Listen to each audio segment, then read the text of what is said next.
Okay, good evening, folks. You're very welcome to this fourth Renovare webinar. We're going to be talking about what you believe about God matters more than you think. Um, Let me just pin Anna so you can see Anna. Anna's going to be talking to me tonight. There she is. Hopefully, you can see her nice and clearly now. Good evening, Anna. Good evening, Rob.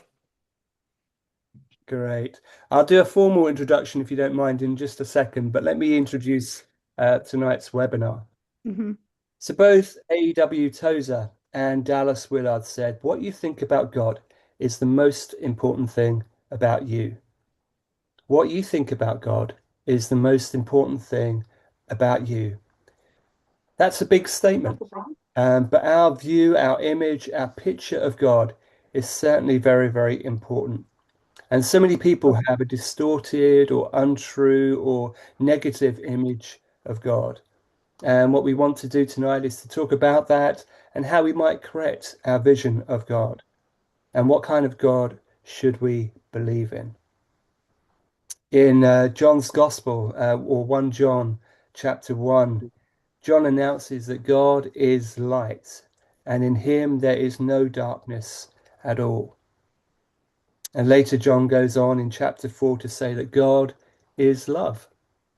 And John obviously walked very closely with Jesus and was able to say those words. But we recognize that not everybody can carry or does carry such a positive view of God. And we want to look at that this evening and see if we can have a good conversation about that. Anna, it's my privilege to welcome you and to thank you for joining us tonight. Would you introduce yourself? Mm. Uh, Tell us a little bit about you. Yeah, my name is Anna Mullen. I'm originally from Argentina, but I've been living in Ireland for the last 42 years. Um, I'm um, I'm married to Sean, and I have three other children and four grandchildren. I have trained as a spiritual director and giver of the exercises, and I'm also an artist You're an artist, Anna. when I have time. Ah, tell me just briefly about the art. Just, I'm Oh, really the art actually started when I was doing the spiritual exercises of okay. Ignatius, and it was a conversation that I had with my spiritual director, and she encouraged me to not just to pursue it as a pastime, but as something that God was inviting me into, and so that's what I try to do. Very good. Oh, if you're an artist and you're on this call, do just let us know. We'd love to know about that. Anna, what kind of personal experience do you bring to this conversation about our image, our view of God? Hmm. Well, let me tell you a little bit about myself. I grew up in a non-religious family. My adoptive parents were not but religious. My father was an agnostic, and my mother was certainly not a friend of God. Actually, she was quite anti-God and anti-church. But the first time that Jesus introduced himself was when one time my mother decided to go to a Catholic church, and I saw a crucifix, and that really shocked me. And I was only 5 years of age, but Mm, I didn't know who he was. The only thing was that I asked my mother what he had done that he was put there. And she said, no, he hasn't done anything bad. He was a good person. But then after that, my relationship drifted more to God is up there and I'm here and I can call on him sometimes, when I need it. It grew deeper when I went to work and live in community. I work on the NGO or from Operation Mobilization, the ship doulos, and that grew much deeper. Uh, Having said that, I think there was always this relationship that I do my bit, but not quite fully experiencing God's love for me. If I had to give you an example, it'd be like reading a letter from somebody and getting to know somebody through reading the letters, but never meeting the person. oh, yes. Okay. And I moved, we got married. I came to Ireland. We worked in church planting and church leadership for many years. And around 24 years ago, my adopted mother died. And when she died, I discovered lots of secrets that haven't been told to me, and I that affected our marriage. Our eldest son was suffering with depression, and all of a sudden I found myself not knowing all my knowledge. Mm, All my head knowledge wasn't not helping me with what I was facing at the time. And I came across this a small little magazine called Weavings, which is not published anymore. And in an article there said that when one hits such a hard, dark times, that it's time to question what type of God did I believe in. right, And right. so I start to think, well, who is the God that I believe in and that I pray to? And I decided that I had to start to know him again.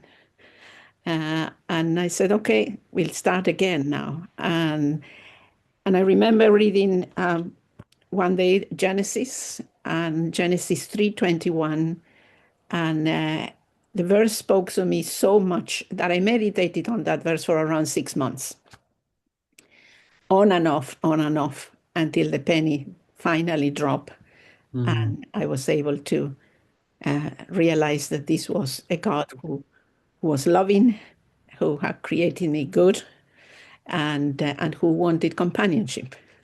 mm. Yeah, yeah. So Yeah. mhm. So would you say your image of God has changed over the years? Did it start quite, I mean, that picture of you as a child with the crucifix is quite a stark image. Mhm, mhm. Um, Yes, yeah, yeah. If one could use the word evolution or development, unfolding, mm, that will be. I mean, there were certain periods of my life that I would have been what Dallas would call the gospel of sin management. mm, Okay, I learned how to avoid certain sins, but um, I didn't pay too much attention, what God wanted from me or how God was inviting me to something more. yeah, yeah. Yeah. The Gospels of Sin Management, for those that don't know, is a phrase from Dallas Willard's book, The Divine Conspiracy. So yeah, there's a reference for you if you want to go away and have a quick look at that. But Yeah. Anna, how would you picture, well, what's your picture of God now? How would you summarize? How would you describe the way you see God? Well, first of all, the word that I like to use, which in the old former years I never use, is the word mystery. Mm, God is a mystery. And I think when you come to terms to realize that God is a mystery, there is a mystery is never exhausted. So there is mm, always something more to discover about him or her, and but for me now, he is the person who gives value to my life. I've been creatively, beautifully made, and who is for me, who wants to see me flourishing, who is a companion, and very loving and affirming father. wow. Why do you think most people, or let's say some people, why do you think some people don't have such a positive view of God? Um, I, I'm going just to answer that from the point of view of the people that I would have met in the past from spiritual direction. That's Mm, people who come for spiritual direction. Most of them come to deepen their relationship with God, so they don't come aware that they have a wrong image of God. It's only right. as you start talking and they tell you, for example, that their prayer is dry or that they're stuck, and or they have to take a decision and they are very fearful, thinking, thinking that the path is very narrow. If you don't take it right, something is going to go wrong or whatever. And so some people, um, it can come from their culture.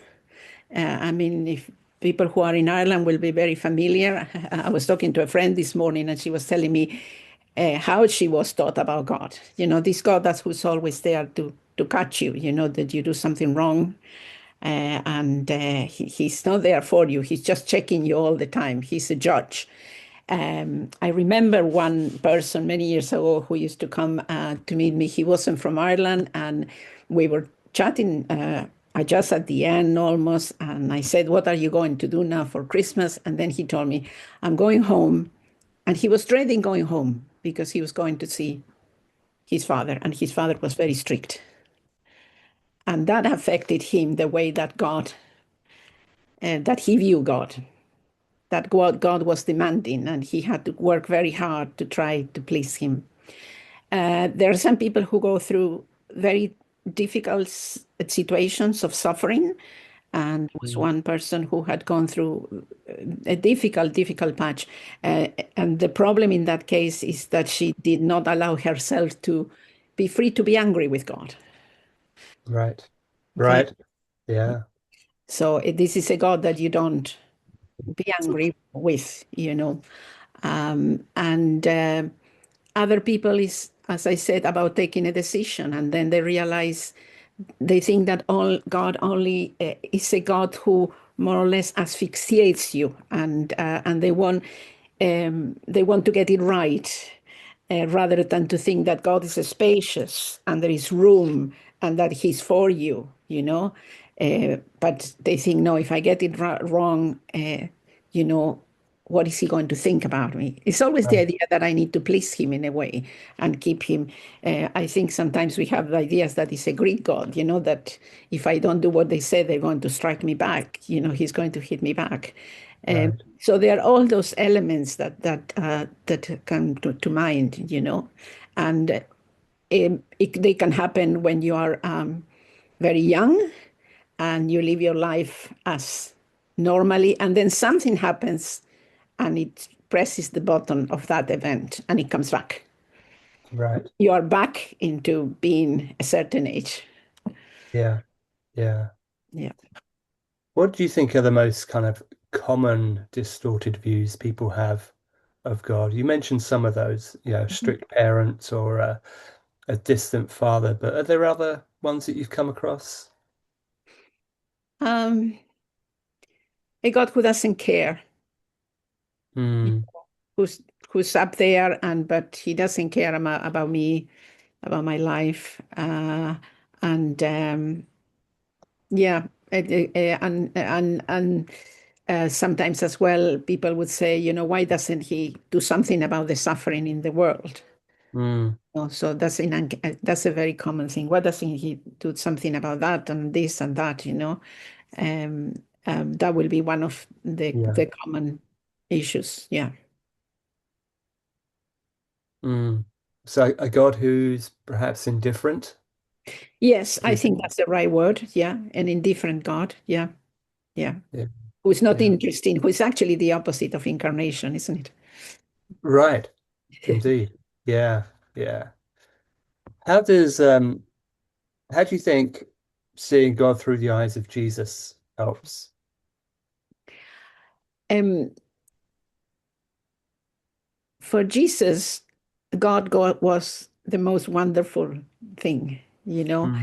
um, he thought that he was first of all, he called him Abba, which is the intimate word for father.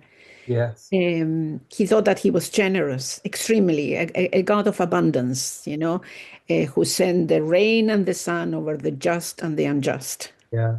Mm. He made no distinction of people, male, female, you know, everybody, child, because in those days a child was not, you know, valuable. And so for him, it was, you know, for him, you know, God was a loving father who was foolish enough to leave 99 sheep and go for the one. Yeah. And so if we look from that, you know, from Jesus' point of view, that really helps us to see what he thought about God. Mm. And that story that Jesus tells of the prodigal son is so visual and Yes, so important for us. People have yes, written books just on that Yes, one parable? yes, yes, yes, Has yes. that, have you worked with that particular parable over the Yeah, years? yeah, yeah, I have. And actually, Pagola makes Pagola is a Spanish Jesuit who wrote the book Jesus and a Historical Approximation, and he talks about that the picture of Jesus, the picture of God as a father that Jesus shows us or tells us is Mm, quite the opposite to what the father would have been in those yes, days. Would yes, have been far more controlling and far more determining what the children were going to do or not to do, and so it's quite the opposite uh, what um, what Jesus is portraying. Um, it's a wonderful parable because older people didn't run. mm, You never, you were not mm, going to do that. yes, But also, it has the beauty at the ending, which is Jesus, how do you say, cleverness, in leave the ending open to make the decision between the younger brother and the older brother. Who, yeah, you can decide who you are, but the father loves both.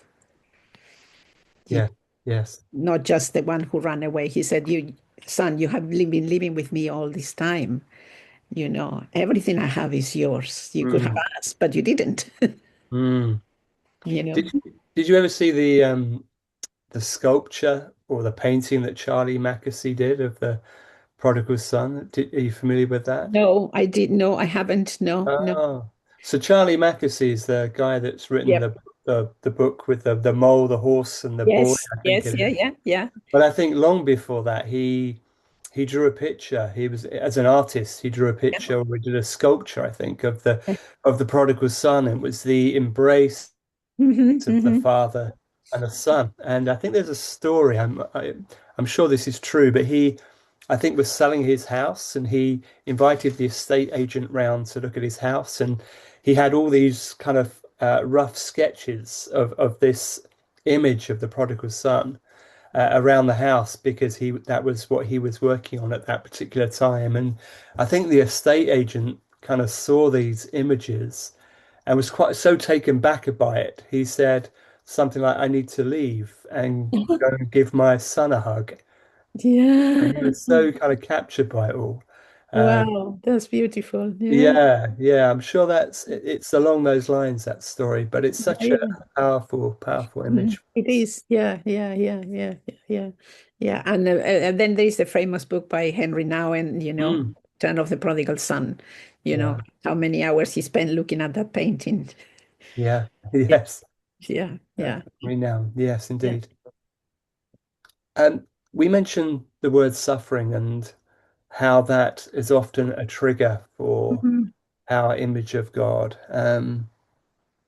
What, how do you kind of relate those two things? How do you kind of hold in tension a God of love? It's letter for. Sorry, Um, sorry, folks. Can we just ask you to I mute? do. No, that's already. We can hear so you. Sorry, I'm just going to find that. Yeah, there we go. Thank you. yeah. Um, yeah. So, how do we hold in tension the that kind of beautiful image of the prodigal son, but also God who sometimes we may feel is indifferent to suffering, particularly our own suffering. Mhm. Mhm. Yeah. Yeah. That's a very good question. Um, I tell you how I have experienced the little bit that I can contribute because that's a very, very profound question, and there are no easy answers for that. But a few years ago, around 10 years ago, my second son rang to see to to say that his best friend had been hit in the motorway by a woman who was suffering from Alzheimer's and joined the Mm, motorway in the wrong direction. mm, He had gone to Cork, which is the city further south, with his girlfriend to collect a car that he had just bought. right. And the woman was in a four-wheeler and hit him, and he swerved the car, and so he was hit. His girlfriend survived, but he died. He was 28 years of age, and he was the only child of the family. Mm, So, and my son was devastated, and we were devastated with him. And then 6 or 7 months later, our friends who live in the same, we live in an apartment block, and number on the fifth floor, who are originally from the States. We got a phone call asking us, the daughter rang us to say if we could go to the hospital, that the father had had a heart attack. And when we arrived to the hospital, there was a guarda or a police waiting for us. mm, And so we said, so did you bring him here? And he said, no, no, the ambulance did. And so he took us to the room, and there I found my friend crying with the daughter and her husband's body in the next room, and a mm, priest. And they all left, and then we just brought them home. mm, And that took me to a very difficult place, because there were two, he was 57, mm, wonderful man, and the other one 28 years of age and the only child. So in the first case, I read the book of Job in the message as a play in a loud voice, parts of that. And I arrived to the same conclusion that Job, that I don't know everything. You know. yeah, And the second thing that I found very helpful was that to meditate on the passion and the crucifixion, right. because it's in there that I found the God who understands suffering, Mm, somebody who was accused, wrongly accused, somebody who was tried by religious and political power, somebody who was left alone by his disciples, somebody who suffered excruciating physical pain and emotional pain, to the point says, my God, why have you forsaken me? And mm, it was in there that I couldn't get all the answers, but I knew there was a God who could understand what suffering was like. mm. Yeah, and that would be a lot of people's experience in Yeah. so many ways, wouldn't it? But yeah, absolutely. Yeah, thank you. We, so you mentioned that we can be angry with God when we're going through dark places. Mhm. Have you found yourself angry with God at times, and has that been helpful for you? Yeah, I have been angry. Yeah, I have been. I have to tell him what I thought about certain things. Yeah. But at the same time, it has been helpful. Yeah, um, but I know that he can take my anger, Mm, and then we go back to that restorative relationship, you know. And I know that sometimes, as I said before, there are no easy answers for situations, you know. But yeah, but he is able to take my anger. I think the Psalms are a very good example of how to be angry with God. yeah, yeah. I remember when we did a webinar last month, actually. I was talking to Rachel Hudson, and she said very much the same. We've got to be honest, we've got to be real with God. We can be angry with God. And as someone who was also experienced a tremendous amount of suffering in her life, she has often felt the need to be angry with God. But I guess, like Job, at some point you come to a place where you just have to say, God, I don't know, but you do, and you understand, Yeah, and you're enough. yeah, Um, yeah. That's a lovely phrase. You're enough. Yeah, mm, yeah. Mhm, yeah, mhm. yeah. And how can people feel close to God?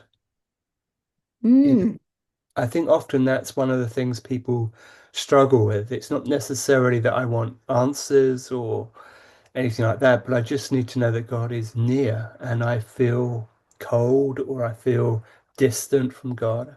Is there any particular exercises or things that you can suggest that would help people? I think we need to start where we are, not where we would like to be. Mm, And so if we feel distant and we feel cold, that's what we bring. mm, That's what we say to God. I feel distant today. I don't hear you, because God can only work with the now and with what is real, not what we would like to be. yeah. And so he takes us where we are. I love in our church, we are looking at certain passages of the resurrection and that Jesus appears after the resurrection and how he carefully takes each person where they are at.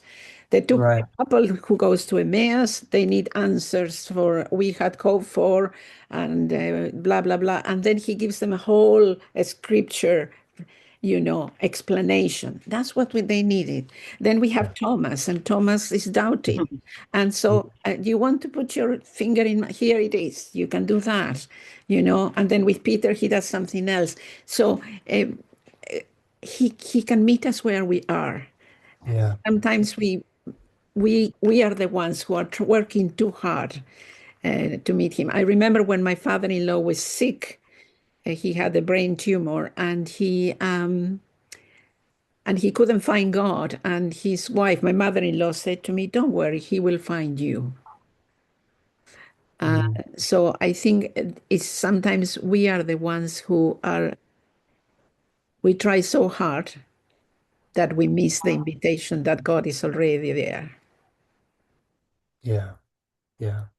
I do love the story of Thomas. I was speaking on Thomas this last Sunday, funny enough. I think probably doing a similar series to your church. But I think what I find it remarkable about the Thomas story is what he says.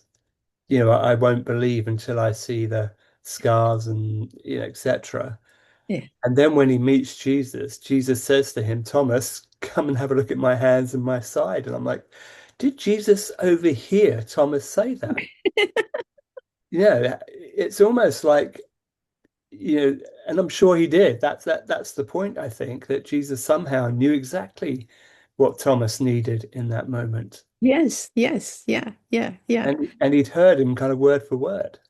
Yes, yeah, yeah, yeah. So he will meet us where we are, not where we would like to be. Right, right. Yeah. I'm just looking at the questions in the chat. Actually, Viv has just put, I'm wondering if perhaps we see God as two-faced, saying one thing and doing another. This seems to be a very damaging thing, as it isn't terribly obvious and we don't notice it right away. Hmm, Let's see. yeah. Viv, do you want to come in on that a little bit? I'm aware I've One read your question out, but face saying one thing and then this seems to be. Um,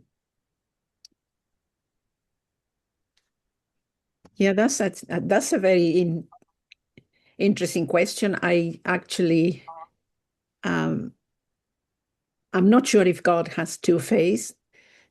Right, Maybe we see it as that. right. Yeah.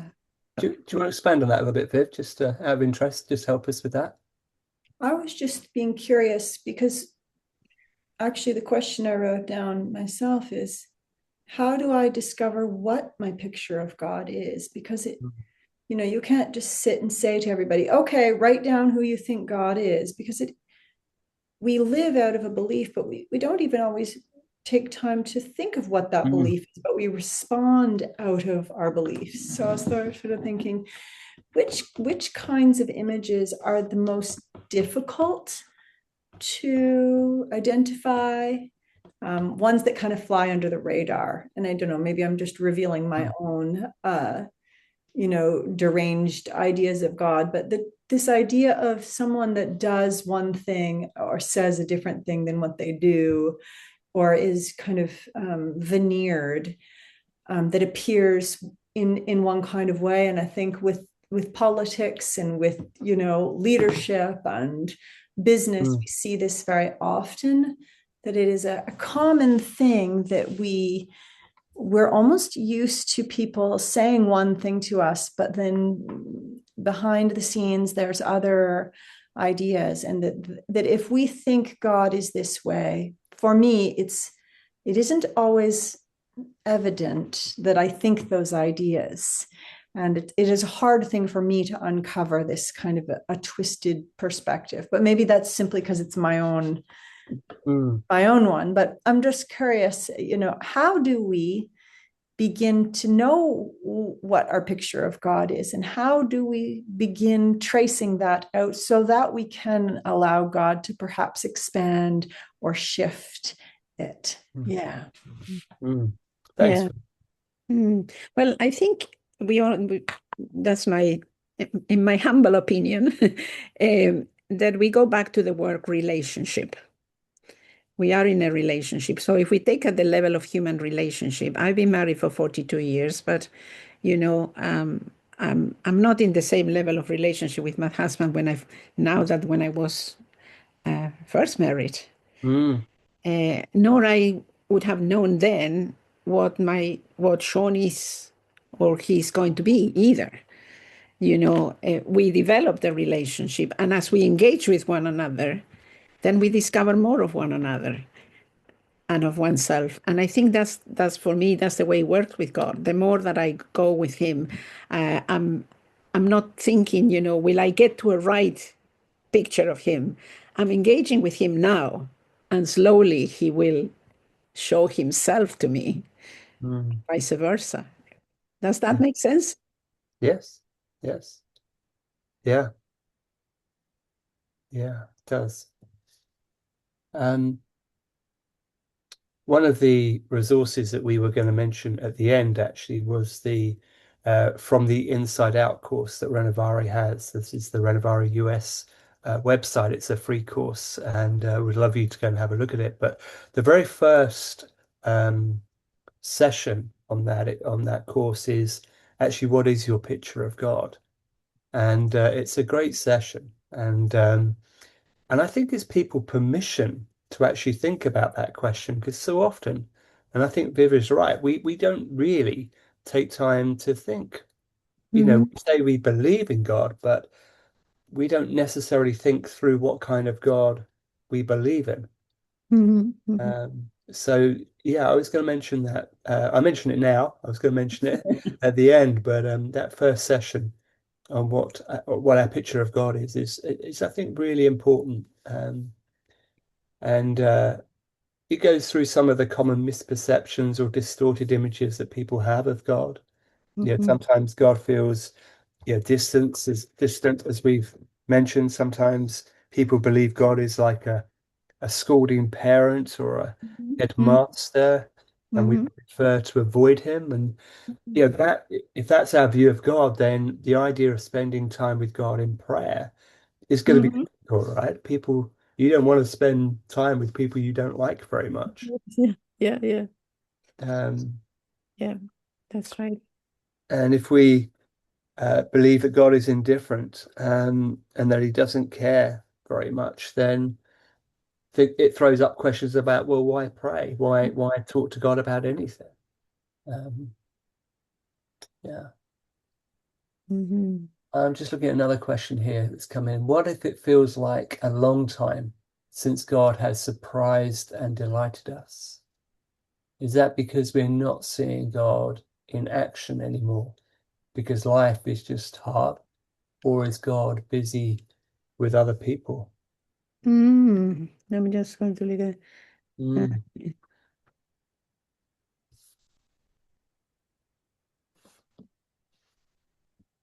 Yeah. Well, I think God is always in action, but sometimes we are not paying attention. I'm not saying mm, that in a judgmental way, but we are. I like the idea that Dallas Willard says that we should be always live at the two landscapes: what we see now Mm, what is beyond that, beyond this reality. See, the mm, deeper reality. A bit like the Matrix, you take this, the first Matrix, you take this pill and things stay like this, and then you take this one and you see the world as it is. So it's God is always active. Paul always talks about in him we live and move and have our being. mm, It's sometimes our eyes that needs to be adjusted. And one way that I found helpful sometimes is to practice gratitude. mm, So I go to the gym, for example, in the morning, I go for a swim. Somebody opens the door for me and I say thank you. And I just think that this person acted in the way that God created them to be, to care for somebody else, you know. yeah. And then we train ourselves to start seeing, and sometimes it's like, when you go into a room and it's totally dark and you cannot see, but after a while, you start seeing the eyes get Mm, adjusted uh, mm, to the darkness. So I think it's a matter of paying attention. It's not that God is not in action. He is, mm, Today it was sunny, the sun is out. The earth is keep moving and producing what it has to produce. And that comes from somewhere. yeah. So that's the way that I would see it. I'm not saying it's a full answer maybe for Bernadette, but yeah, I think we just need to train our own visuals at times. Mm. I remember a while ago feeling quite angry with God. It's like, God, why are you not doing anything? And I felt God just say to me, I'm always doing something. Yeah.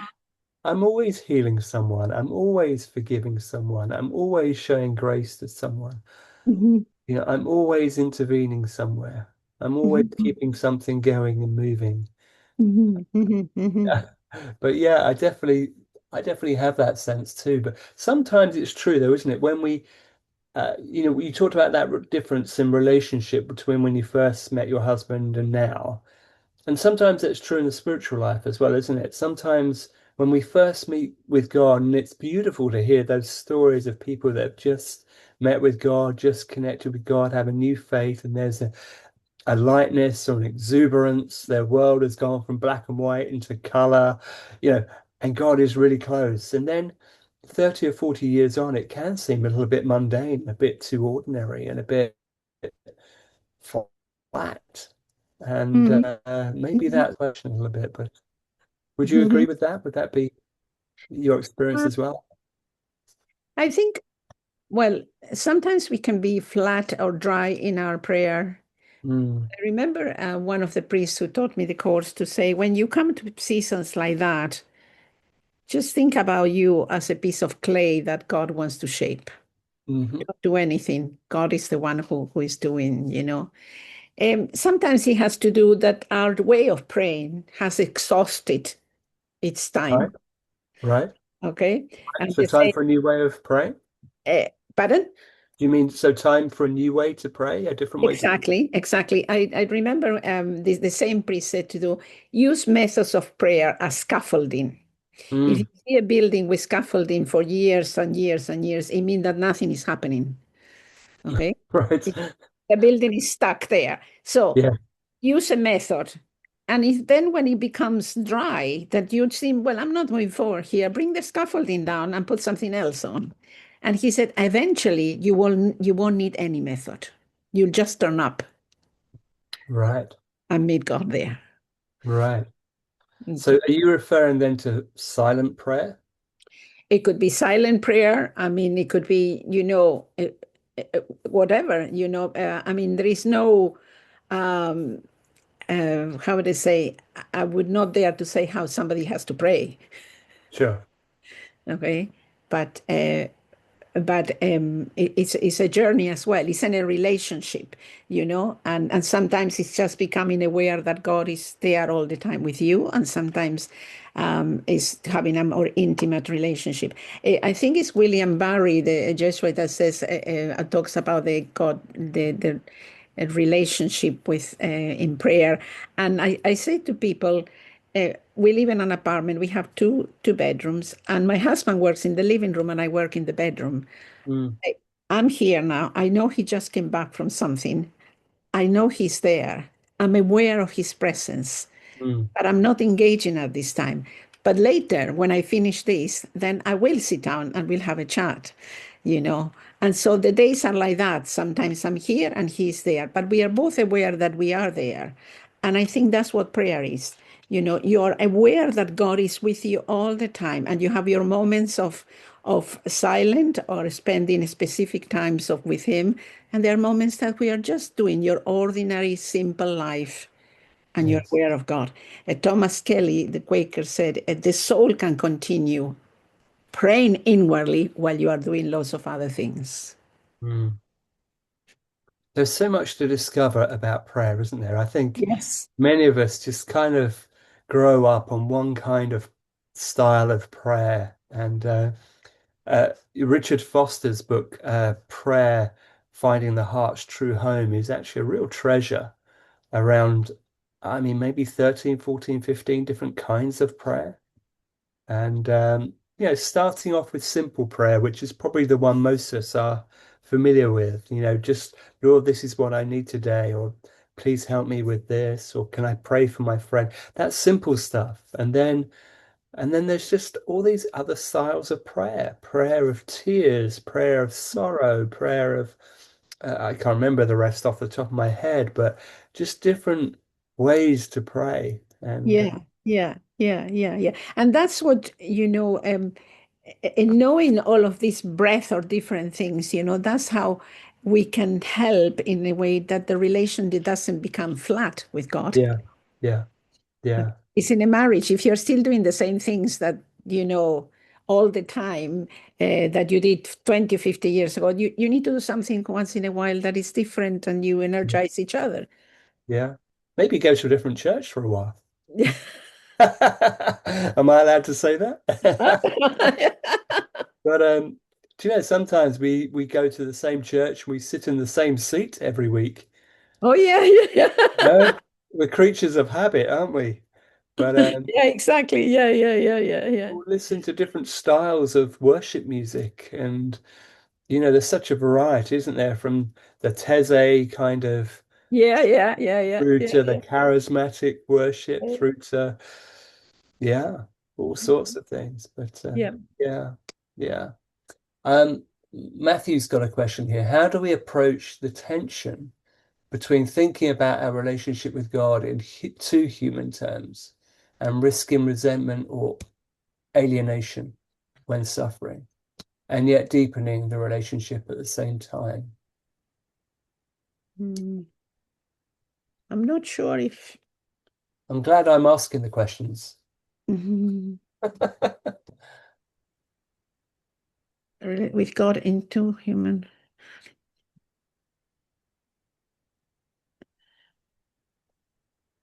I'm not sure if I understand the question, Matthew. I'm sorry. I can give you an excuse that I always give. English is not my first language, so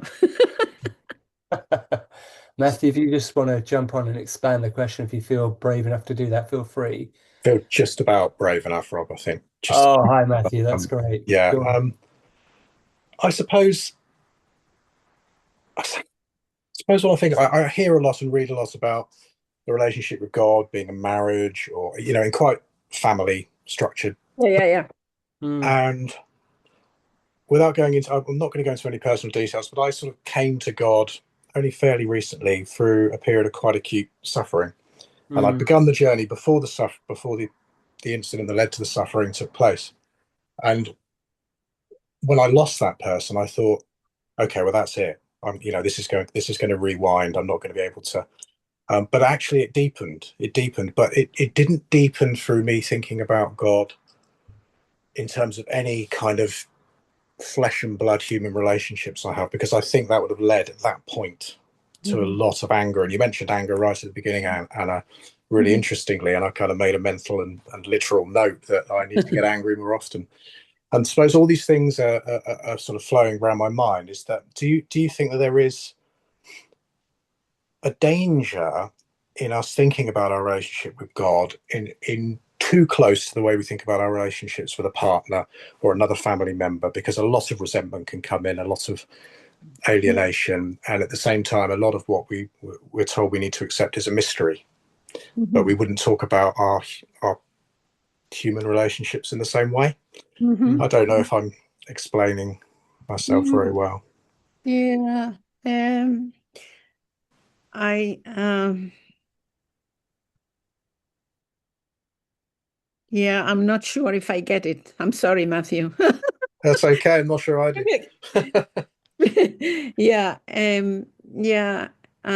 Certainly the examples that I gave of marriage is just to, or any other relationship, they are just examples to try to help to understand. But I would not compare the relationship with God at that level. It's a total different level, a relationship, the relationship with God.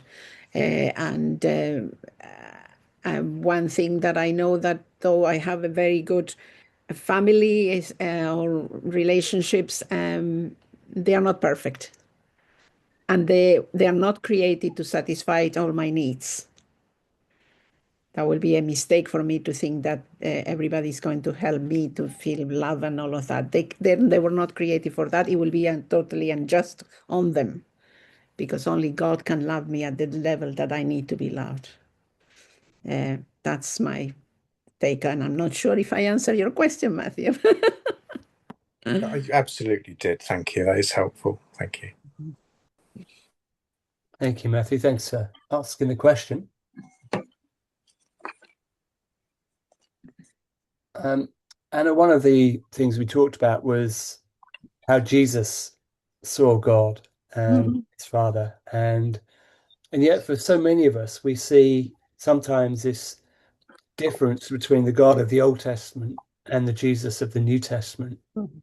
And sometimes we're conflicted, aren't we, by what we see. What would you say to them? I don't think there is a difference between the God of the Old Testament and Jesus. The problem is really how we view the Old Testament in terms of, I like the term that David Ripper has in his book, quoting Dallas Willard, a progressive apprehension. Apprehension, so it will be understanding. So there is a progressive understanding of the people in the Old Testament on how they are, and they think they should respond to God. Right. And so they're, in a way, if one to say evolving is not a very good reply, but there is a progression on how they understand God. Now, the other thing is we have to remember that after Genesis 3, that intimacy that mankind had with God disappeared. Yeah. Okay, so we are not in the terms of companionship and listening to God and understanding God in that same way. After Genesis 3, then what we are is in a God who's pursuing a group, first of all, to Abraham, and then through Israel and all that, pursuing a group of people and trying to make them into the salt, let's say, of the earth. And but the people themselves, they haven't got the same experience of God that they had in Genesis, that Adam and Eve would have had. So Yes. they are God is really pursuing them, and they are trying to respond. And sometimes they respond well and understand what God wants well, and sometimes they don't. Yeah. Yeah. And the other thing is, as we talked before, is what Jesus thought of God. So what Jesus thought of God was that God was a good father, generous, and Jesus could not have done the things that he did, the actions that he took, unless he would have thought that God was good. Because it's in our minds that we start thinking about something, and that's what the way we are talking about what we think about God. So if we think that God is evil, and then we will act accordingly. So Jesus wouldn't have been able to do what he did if he would have an image of God that he was not good. Like I think Dallas again writes about this in The Divine Conspiracy. He has a whole chapter on Mhm. um, on on this world being a God. I think he uses the phrase "a God-bathed world." That Yes. everything that Jesus pointed to and saw Yeah. was his Father's provision in Yes. the world. Yeah. Yeah. Um, Yeah. Yeah. and Yeah. Jesus was quite.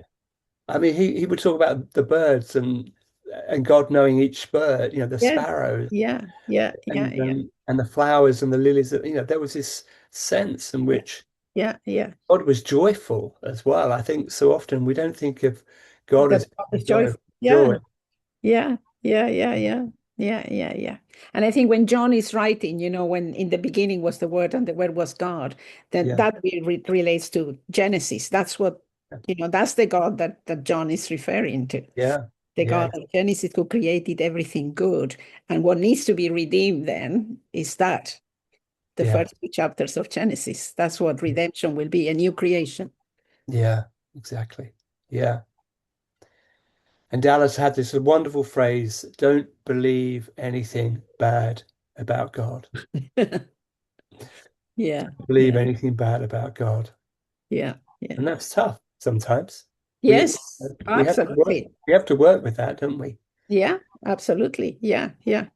But I think that's where Dallas is going back to, God is love, you know, Mm-hmm.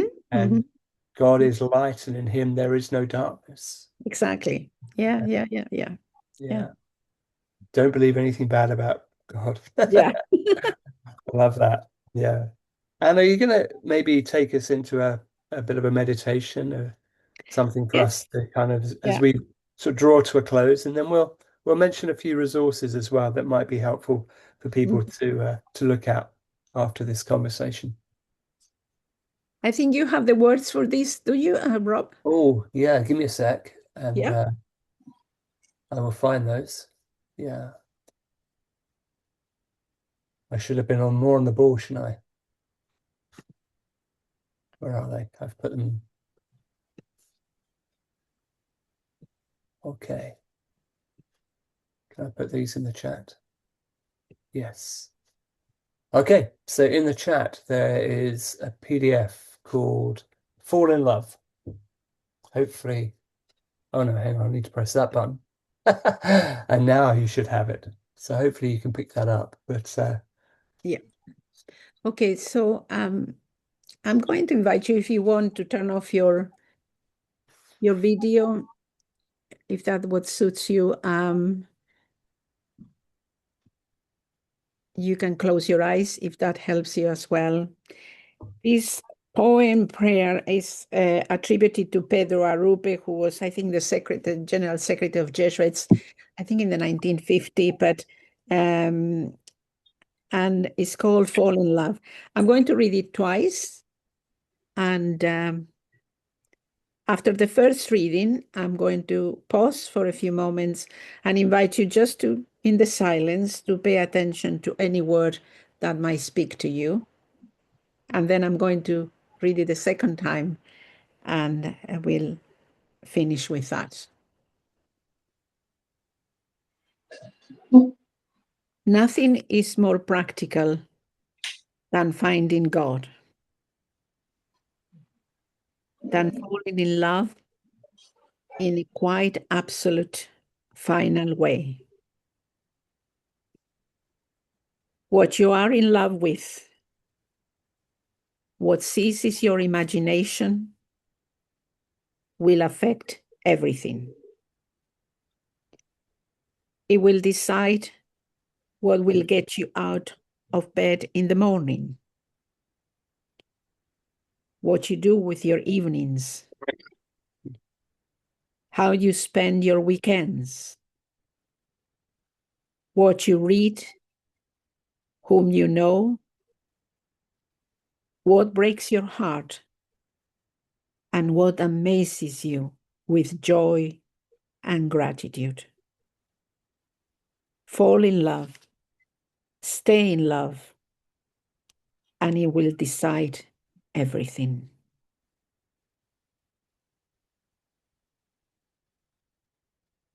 We'll take just a few moments paying attention to any word or phrase that might strike you.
I'm going to read it for a second time.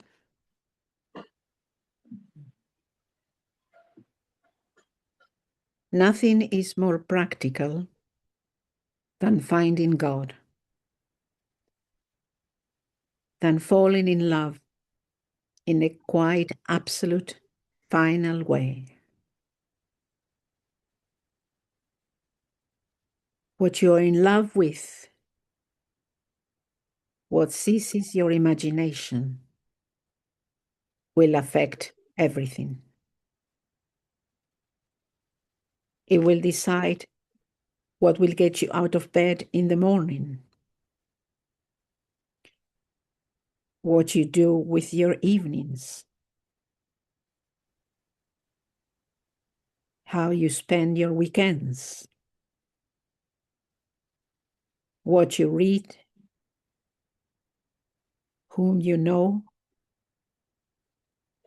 what breaks your heart, and what amazes you with joy and gratitude.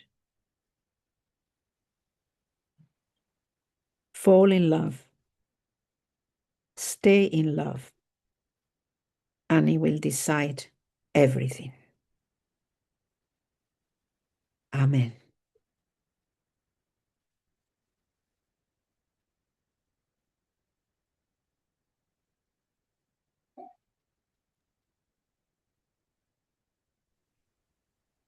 Amen. Thank you, Anna, for leading us in that. Do take away that prayer in the chat if you would like to work with that over the coming days. As we draw to an end, I'm just going to put up a couple of things that might be of interest for you. So the Renovare Inside Out course that I mentioned, the link is there for that. If you're interested in that first session, what is your picture of God? There's a bit of teaching and some journaling and various other things available on that. The other thing worth just adding to the list here, excuse me, there's a book by James Bryan Smith called The Good and Beautiful God. It looks like this, and I put the link, there you go, the link to Amazon in the chat as well. Hopefully you can see that. This is James Bryan Smith's excellent book on the good and beautiful God, falling in love with the God that Jesus knows. And it's a very easy to read paperback, and really recommend it. It's really helpful, and he talks about how God is good, how God is loving, how God is kind, and there are little spiritual exercises at the end of each chapter. In fact, the first one is sleep. Because so many of us are so tired and fatigued that actually taking on more spiritual practices without some sleep is just maybe not a good thing for us. If you have any other... Sorry, Rob, can I mention the book by Benner, Surrender to Love? Okay. By David G. Benner. Very small book, but very, very powerful. And the second one is these two are part of a trilogy. The second one is The Gift of Being Yourself. And they also come with study guides. Yeah, thank you very much. If anyone else has any resource or book or podcast or anything you think might be helpful for people on this, do feel free to put it in the chat. We are by no means the experts on all of this. You may well have come across other things that that you would recommend to people. So please do add that to the chat. But and I wonder, thank you for being with us this evening. Thank you for bringing your wisdom to this conversation. And Thank you, Rob, for having me. yeah, and thank you, everybody. We are going to finish just a few minutes, perhaps earlier than we thought we would, but it's been a joy to be with you all. Thank you all very much for joining us. Please do check out renovare.org.uk if you're new. We would love you to come and join our mailing list or our Facebook group. Details of both of those are on our website. And you know how it is in this country. You have to opt in to things like that. We can't just sign you up, unfortunately. So if you would like to journey with us, then please do. Please do join us. So I'm just looking at some. Thanks, Viv. Vivi. Yeah, Thank you, Viv. put to song. Okay. Yeah, didn't know that. There we go. We didn't know that. We could have had the musical version of that, Anna. That would have that would have been fun. All right, Good. folks. Thank you for being with us. Wish you a good night, and we will see you soon. Take Yeah. care. Bye. God bless. Thank God you. bless. Bye, everyone. Thank you.